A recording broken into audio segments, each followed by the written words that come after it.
Hello, and welcome to today's V lecture. My name is Jeff Rensink. I'm the wireless instructor over at IP Expert. And today we're going to be talking about the basics of ACS 5. The version that we're going to be showing you is 5.2, but a lot of the basics of this really apply to all the different 5.x versions. They look very similar to each other. So before we dig into the actual server itself, let's talk a little bit about just in general some characteristics of the ACS 5 server. The ACS 5 server is what's referred to as a hardened Linux appliance. It's running Linux as the operating system under the hood, but it's a hardened version of the OS. And in other words, you don't really have access to the operating system itself. That's pretty much taken care of for you. And then ACS 5 is an application that runs on top of that Linux operating system. So it's a little bit different than maybe if you're familiar with ACS 4, the predecessor to ACS 5, whereas that was just an application you obtained and you installed it on top of whatever operating system that you wanted, but you managed the operating system. In this one, there's really no management of the operating system itself, so it sort of takes that piece of the puzzle away from you, which makes life a little bit easier, although it can cause some problems for your security team because they don't always like not being able to control the operating system. But it's pretty much the model that Cisco uses on almost all their new servers nowadays, so pretty standard in that respect. So it's typically running in a virtual environment, ESX server of some sort. Now there are a couple flavors of standalone physical servers that you can get, but probably 90+% of the deployments out there are running in a VM of some sorts. And it supports both Radius and TACACS. Pretty much people use ACS, for Radius, but it's pretty much about the only TACACS server out there. So that's one of the very unique features of the ACS servers. If you need TACACS management support, probably running ACS. On the Radius side of things, Radius is a fairly open standard. Some of the things, though, that ACS brings to the table that you might not see in other Radius servers, probably some of the biggies, is the ability to support those Cisco proprietary Radius EAP protocols, such as LEAP and EAPFast. You typically don't see those supported so much on a lot of the other Radius servers out there. So, and it also has a very, fairly powerful policy model with it. So you can do a lot of, very specific policy writing with it, as opposed to some other servers, a little bit more generic in the things that you can match on, or things that you can do, or you might be able to do some of the same stuff, but it's a little bit harder to work with. So overall, it's a very nice server, both Radius and TACACS. And it is what we have in the CCIE wireless lab. So if you're studying for the wireless lab, this is what you're definitely going to want to be learning. So let's actually dive in and just take a look, just at a high-level overview of ACS, sort of how it's laid out, things that can be configured, and we'll talk about the process flow of an authentication as it comes into the ACS server and works its way through the entire process. Okay.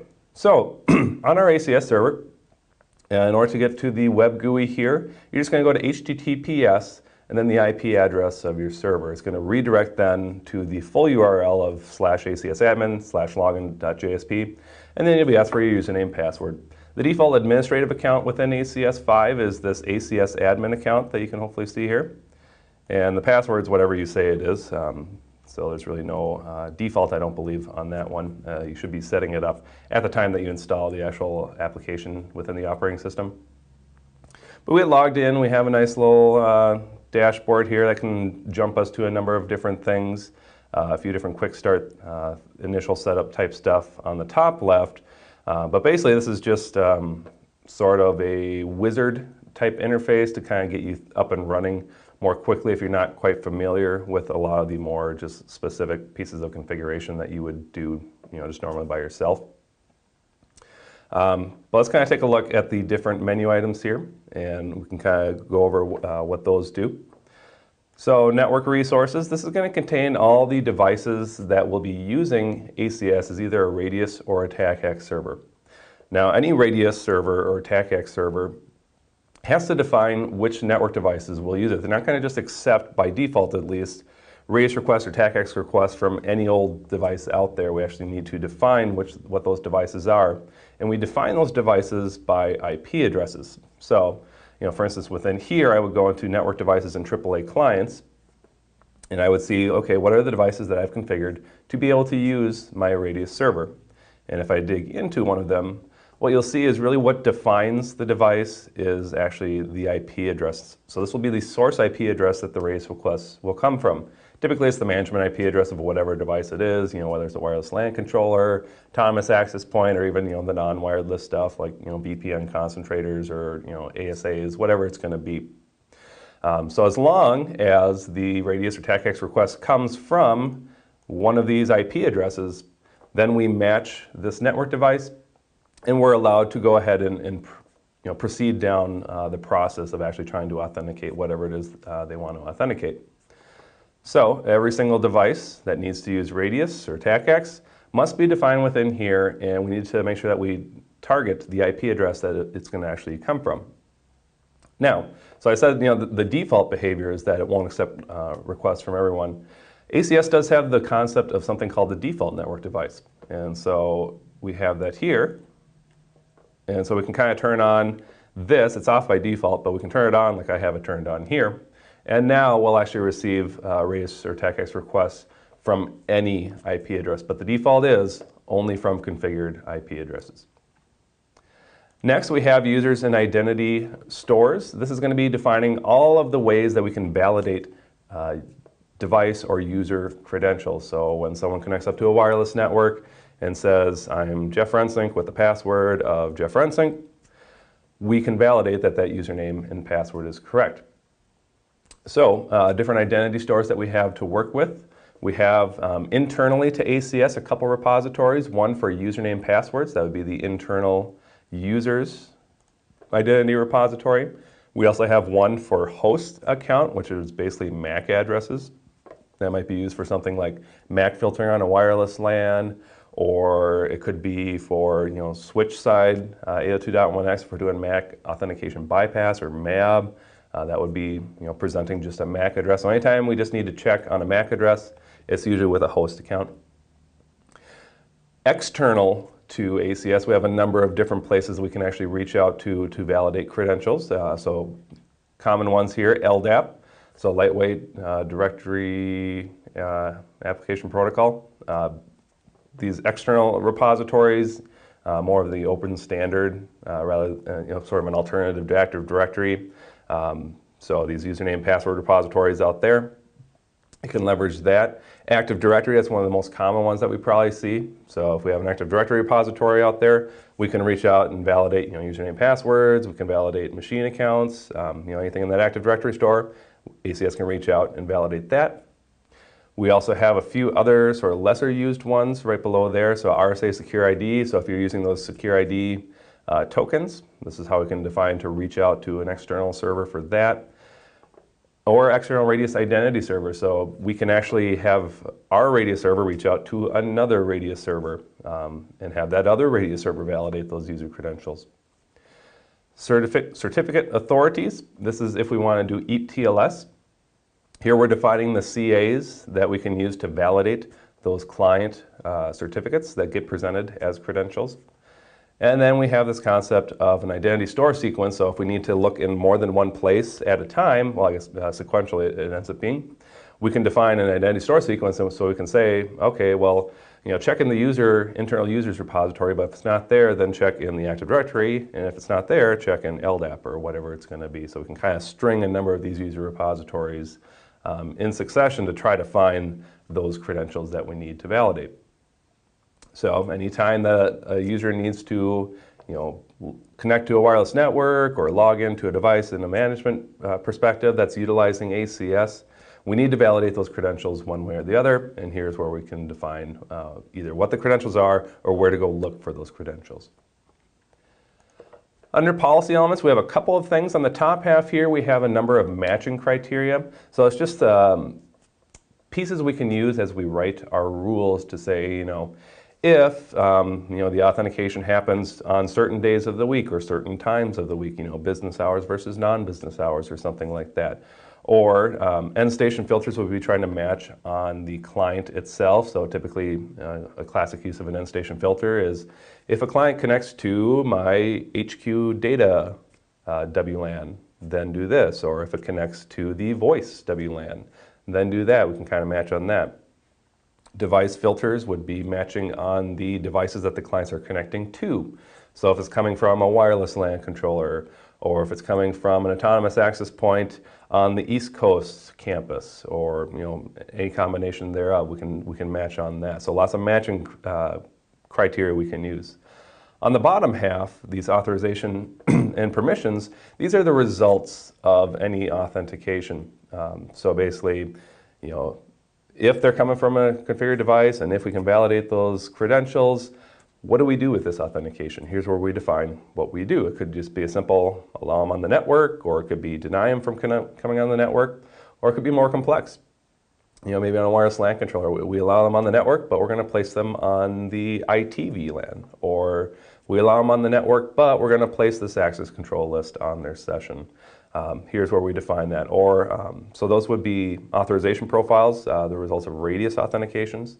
Or if it's TACACS management authentication, bring them up and give them lobby ambassador access on WCS. That would be a shell profile. Anytime we do TACACS authentications, the result is a shell profile.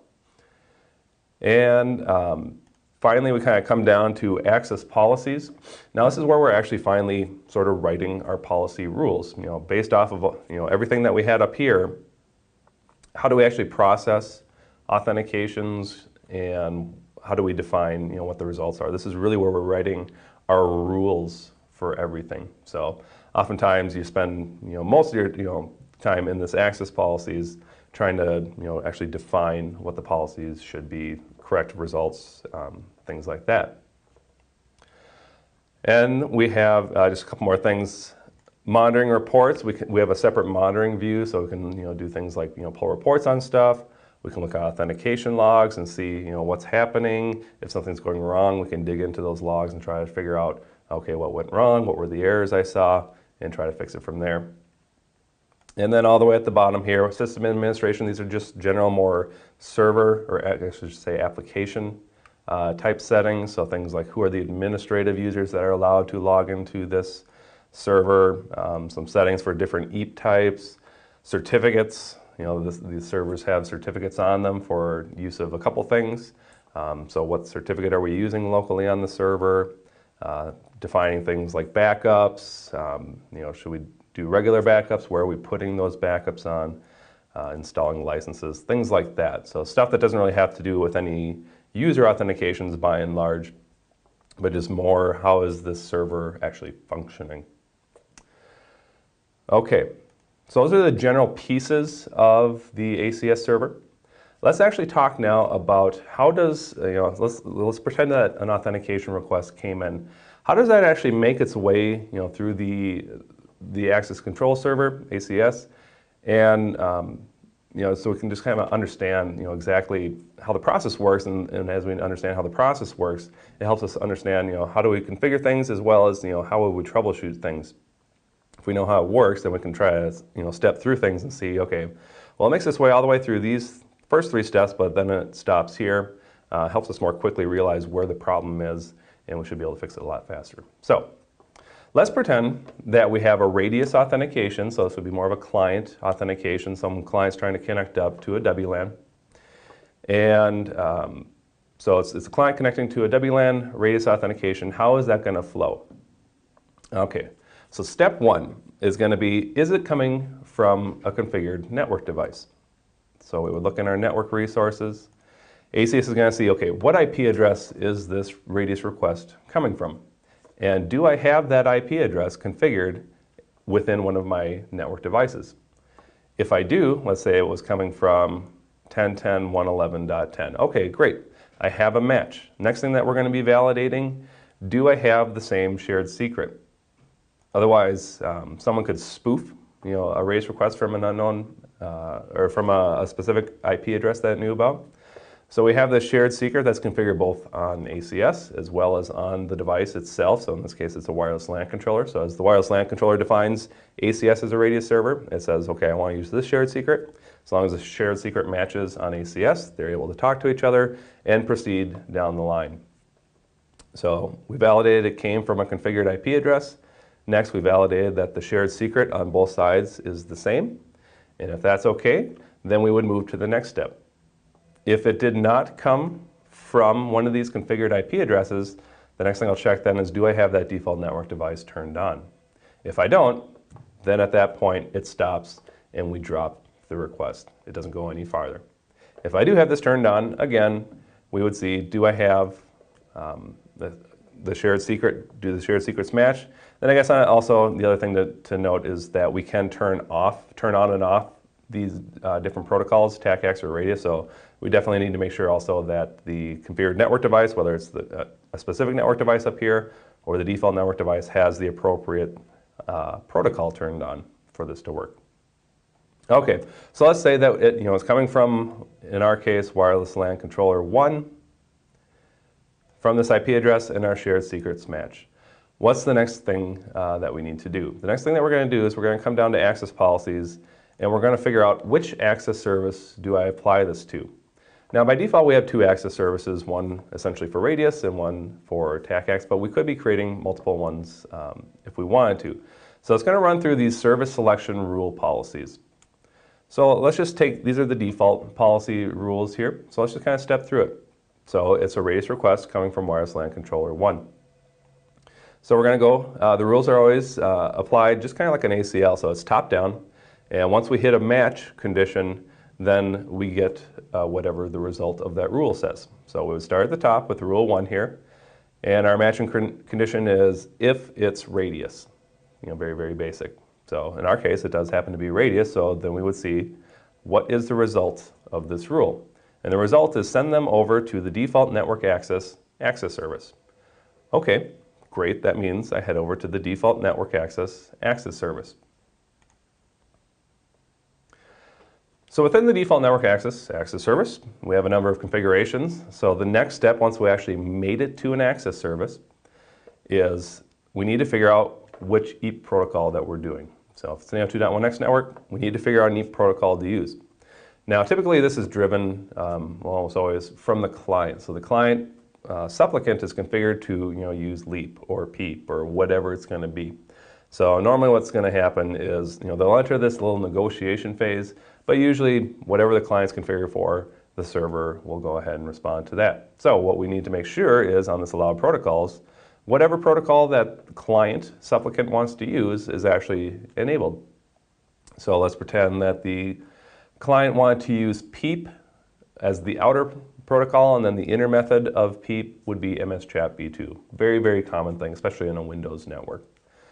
So what I would need to first check is that within this default network access on the allowed protocols, PEEP with MS-CHAP v2 is allowed. So I see PEEP here, the box is checked to allow PEEP, and then we also need to make sure that the inner method of MS-CHAP v2 is checked. As long as the protocol I want to use is actually allowed, then I would move to the next step. If it's not allowed, it's just going to stop right there. Okay, so we're using PEEP with MS-CHAP v2 as our EAP method. The next thing we're going to actually do is, once we've figured out the protocol, we need to validate those credentials. So then we move to the identity phase. So within the network access service, default network access, we need to define, okay, where will I look to validate these credentials that come in? So normally it's gonna, by default, it's only gonna look in the internal user repositories, but here I created one of those identity store sequences where it could look in many places sequentially. So here, what I've pre-configured is that once I make it to the identity phase, which is actually the authentication phase, where am I going to look? Well, I'm going to look in my the identity store sequence that I created.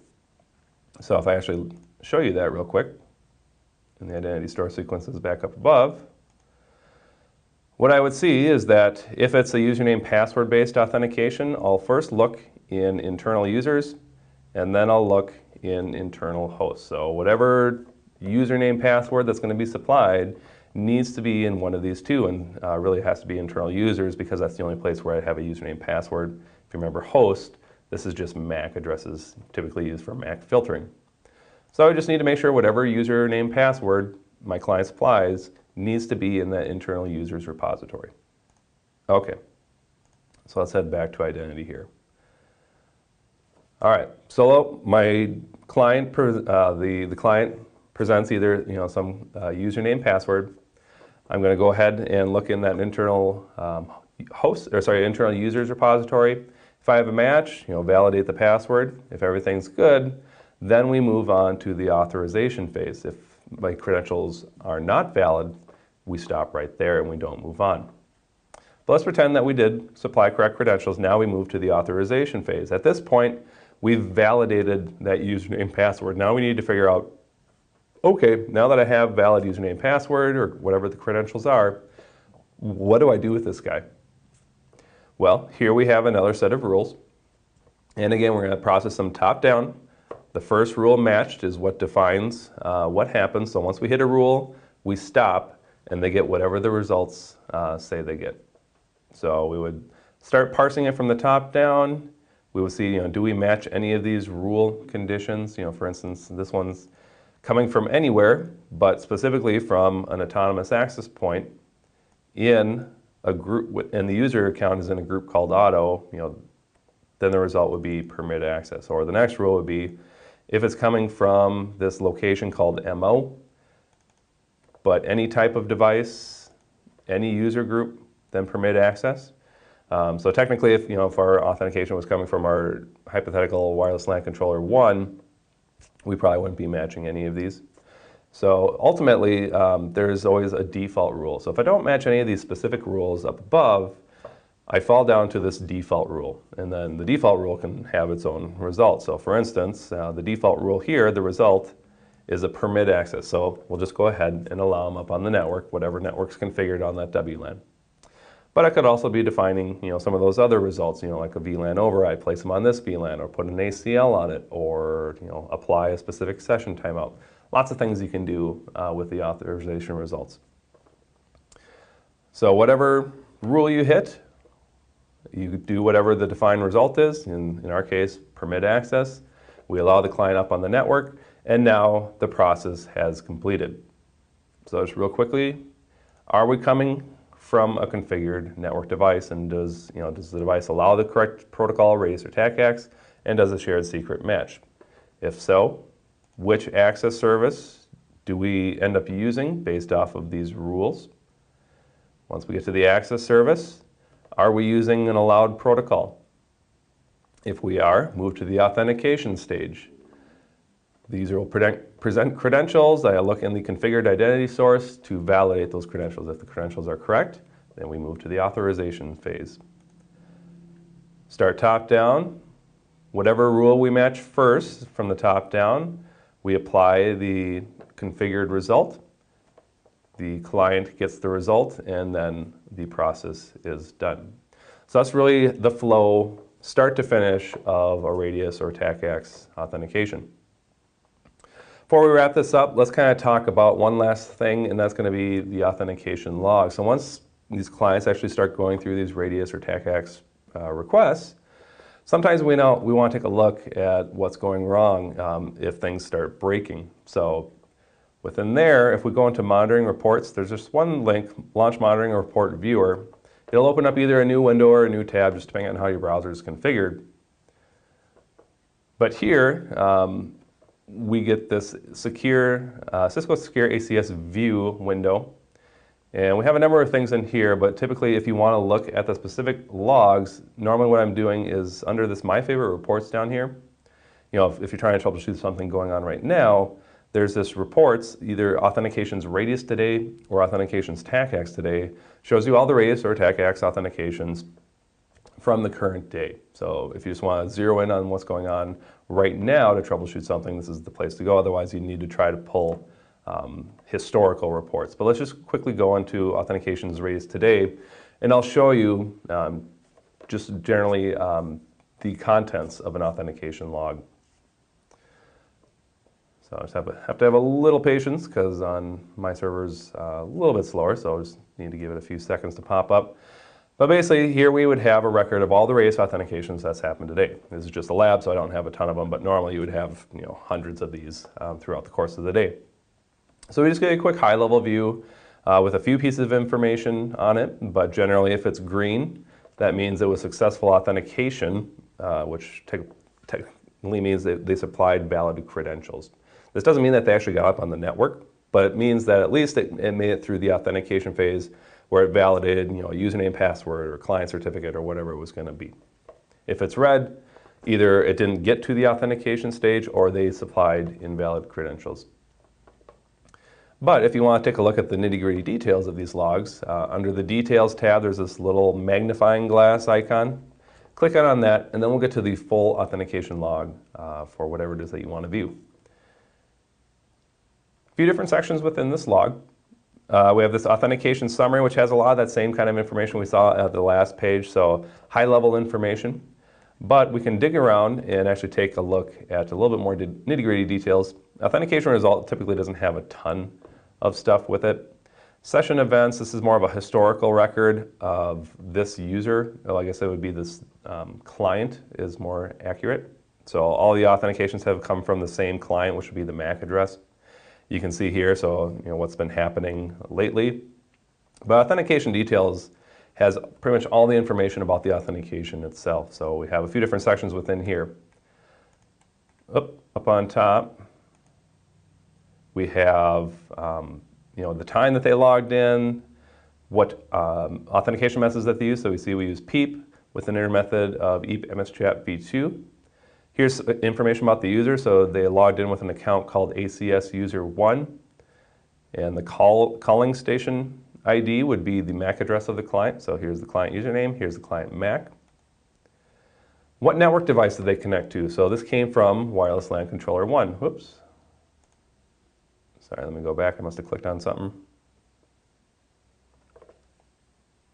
So information about that network device. So, the name, the IP address of the network device it came from. And we're losing it. Let's get back in there. Sorry about that.